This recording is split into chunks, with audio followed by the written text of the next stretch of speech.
Is the NFL playing favorites with the Kansas City Chiefs?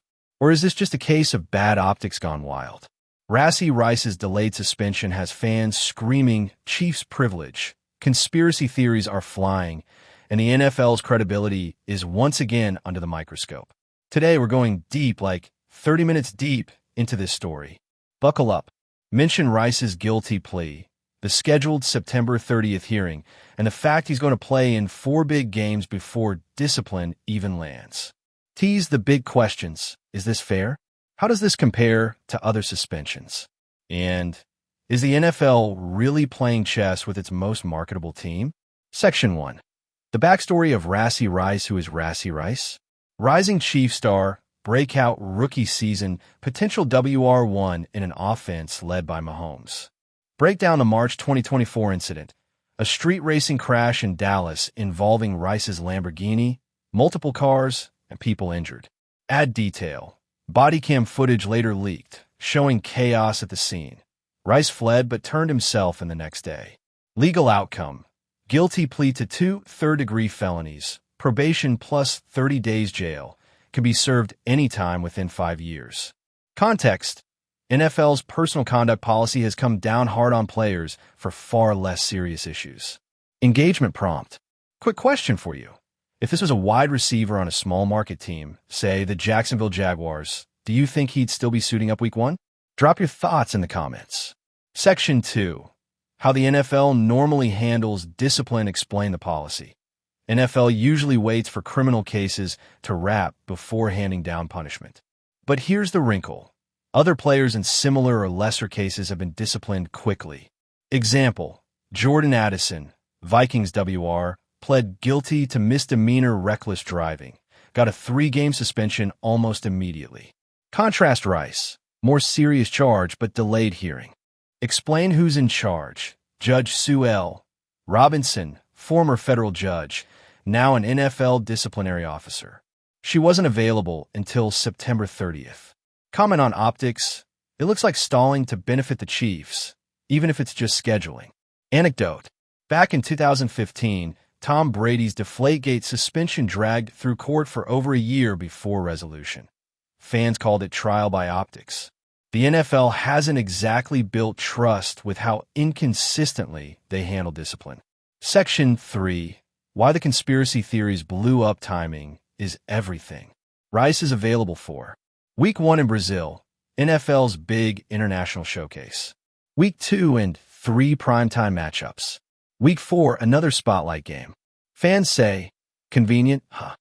Social media flooded with Chiefs privilege memes. Broader narrative. Chiefs equals NFL's golden child. After 3 Super Bowls in 5 years, Mahomes as face of the league, Taylor Swift, Travis, Kelce mania boosting ratings. The last thing the NFL wants is controversy sidelining a key Chiefs player early. Engagement prompt. Be honest. Do you think the NFL wanted Rashee Rice on the field in Brazil more than they cared about consistency? Imagine the headlines if he was suspended before kickoff down there. Draw parallels. Ray Rice scandal, 2014, changed NFL's conduct policy forever. Deshaun Watson saga, 2022, dragged on forever with inconsistent messaging. Kareem Hunt, ironically a former Chief, cut instantly when his assault video surfaced. Section 4. The NFL's defense league insists. This is about process, not preference. Says, they reached an impasse with Rice's legal team, plus NFLPA needed arbitration, hearing Robinson's earliest available date was September 30th. Analysts like Mike Florio call the conspiracy baseless, but admit the optics are bad. Interesting nuance. The NFL reportedly wanted a double-digit game suspension. That would have sidelined Rice for more than half the season. But his camp pushed back, arguing no precedent exists for such a long ban on a case like this. Commentary. So on one hand, the NFL actually tried to throw the book at him. On the other, by dragging this process out, they've created a narrative where people believe they're protecting him. It's a lose-lose situation.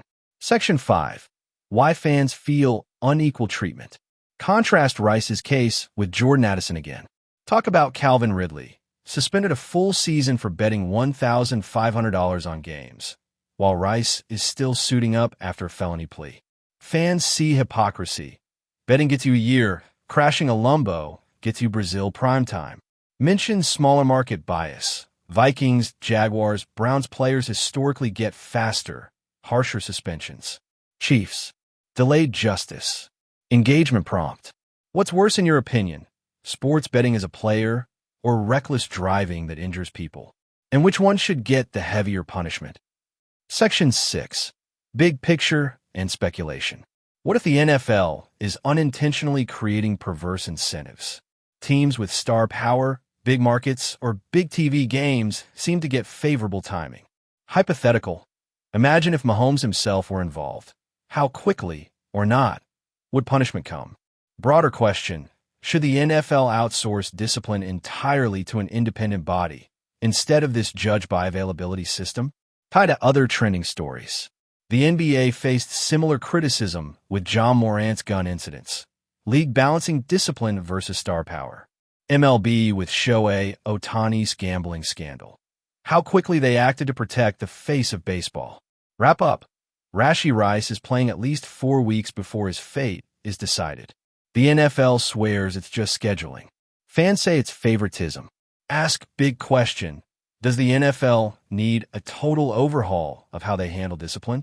Or is this just overblown social media outrage? Tease future updates. We'll revisit this when the September 30th hearing happens, because trust me, the fallout is going to be wild.